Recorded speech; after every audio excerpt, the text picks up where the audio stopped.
What's up, everyone? SpaceX IPO drops June 12th, and the retail crowd is already priced in for a moonshot. But here's the thing. The people actually studying this disagree sharply on what you should do, and most of them agree the first-day euphoria is going to be a trap. We're talking about a company that'll hit the public market at a valuation somewhere north of $180 billion, with Starlink bundled in as the satellite internet piece. That's not small. But the narrative split is wild. Tom Nash is saying this is a decade-plus DCA play, not a get-rich-quick thing. Joe Bhakdi is spinning acquisition fantasies, Tesla buying SpaceX at 2 to 4 times the IPO price, Cern bashers framing it as infrastructure dominance for AI compute, and the retail crowd is looking at all of this and thinking, go up. Here's what's actually happening. The capital allocation moment is real. Elon needs $10 billion or so for Starship development, Mars plans, and general operations. But the IPO itself is not a catalyst. It's a funding round. The difference matters. Tom Nash's take is the most grounded one I've heard. He's not saying SpaceX won't be massive. He's saying it won't be massive by June 13th.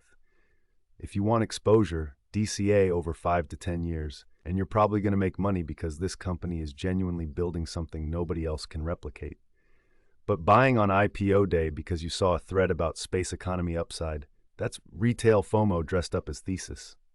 Joe Bhakdi's got a different angle. He's not really talking about the IPO price. He's talking about acquisition scenarios. What if Tesla buys SpaceX in 3 years at double or triple the IPO valuation? That's not an IPO thesis. That's a merger fantasy. And yes, it could happen. Elon controls both. But banking on a Tesla acquisition is banking on a specific, non-obvious future. That's not a play, that's a lottery ticket. Cern bashers hitting on something more tangible. Starlink as the compute infrastructure backbone for AI, especially if terrestrial internet can't scale fast enough. That's a real structural argument. But here's the problem. Starlink is bundled into this IPO. You don't get to pick it. You're buying the whole thing, and the whole thing includes Starship development costs that will burn billions for years before they generate revenue. Let me be concrete. Starlink is currently profitable or close to it. It's the one division making. Starship is a burn pit.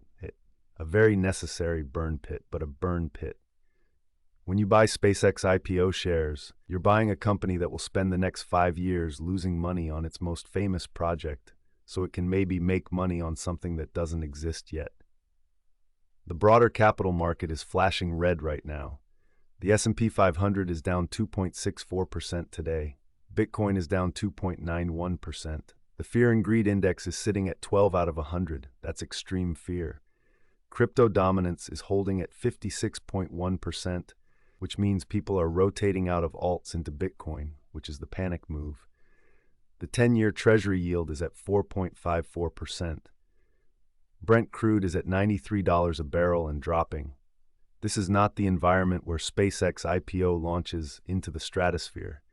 This is the environment where retail piles in anyway because they saw 4 YouTube videos about space economy upside, and then they're holding bags in August. The consensus among the people actually thinking about this is simple. SpaceX will be an enormous company, maybe the most valuable private company on Earth eventually. But the IPO is not the entry point. The entry point is the boring one. Set up a position, add to it quarterly, and don't check it for 3 years. That doesn't trend on Twitter. That doesn't sell newsletter subscriptions. So instead, you get acquisition fantasies and infrastructure hype. Here's how I'm thinking about it. SpaceX is a 20-year company masquerading as a 2-week trade. Tom Nash knows that. Joe Bhakdi is betting on a specific exit event. Cern basher is riding the infrastructure narrative. And the retail crowd is doing what it always does, buying the hope and selling the reality. If you have the stomach for a decade-long hold, SpaceX is probably a good allocation. Small position, add quarterly. Don't panic when Starship explodes on the launch pad, because that's the plan. But if you're thinking this IPO is your path to generational wealth in the next year, you're running the same play that lost half of retail money in 2022. Different company, same story. The smart money here is either sitting on sidelines or they're already long and using the IPO as a liquidity event to rebalance. The dumb money is about to buy peak FOMO into a company that doesn't need your capital. It's getting $10 billion from Elon anyway.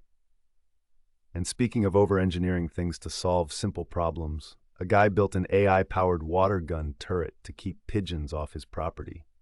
He literally weaponized machine learning against birds. It's got motion detection, autonomous targeting, the whole setup. I guess when your only tool is artificial intelligence, everything looks like a pest problem. But honestly, as a metaphor for the entire AI industry right now, it's pretty perfect. That's all I got for today. Subscribe if you want the daily breakdown. See you tomorrow.